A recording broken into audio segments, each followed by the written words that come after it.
For more, I'm joined now by Kyaw Win from London. He is the founder and executive director of the Burma Human Rights Network. Thanks so much for speaking to us. Well, as our reporter just said there, I mean, the Rohingya demands are actually relatively simple. But after so many months of struggle now, nothing has been done. How do you classify the status of this conflict now? Right now, there are 500,000 Rohingya still remain in Burma. Those who are still facing under the genocide and the crackdowns and facing several kind of oppressions. And on the other hand, there are nearly 1 million Rohingya, more than 1 million Rohingyas living in a very appalling conditions in Bangladesh as well.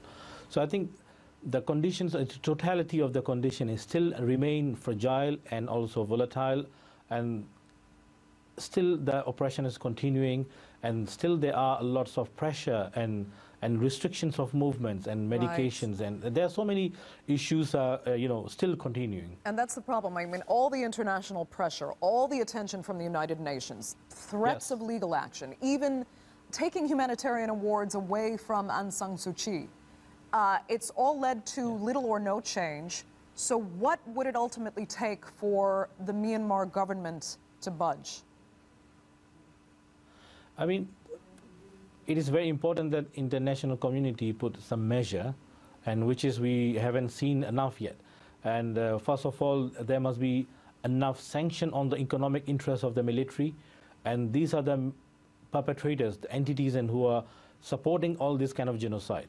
And we shouldn't forget that those who are facing genocide in northern Rakhine states, these areas are going to become a development areas and joint venture with China. So these are the real cause that committing all heinous crimes. Okay. So we must, international community must stand up against all these kind of developments, all these kind of things, and put severe pressure or sanction on this. And the second thing is accountability, which is very, until now, there are not effective measure being implemented yet. And another issue, I mean, we've been hearing over the course of the last few months that the status of the Rohingya camps in Bangladesh is now also in question because Bangladeshis, who'd at first been actually willing to host, now say the camps are causing environmental degradation and costing Bangladeshi resources. Do you fear Bangladesh will run out of goodwill in the near future? I think Bangladesh has taken a very, very important step that is a very praiseworthy, and they have been taking a very huge responsibility, despite they have a lot of economic difficulties and large populations and poverty. So we recognize what Bangladesh has been done. But it depends on international support, because the reason is these more than 1 million people, populations, are living under a very under-budget humanitarian aids, and they have been facing so many problems. And Bangladesh also trying to do their best. So it depends on international community and donor countries how much we are generous and how much we are willing to do for this genocide survivors.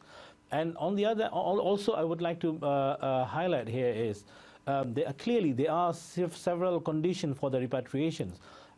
First of all, the accountability of the perpetrators, and the second thing is they must return to their own place, not to the concentration camp. And the third thing is they are the children of the Arakan land. They are the people who are from the original people from the Rakhine state. So they deserve not only citizenship, they are the ethnic of Burma. So they should get all their rights, because these rights have been taken away by the systematic, historically, all the Burmese governments. Right. Kyaw Win, unfortunately, we're going to have to leave it there. Thank you so much for joining us from London.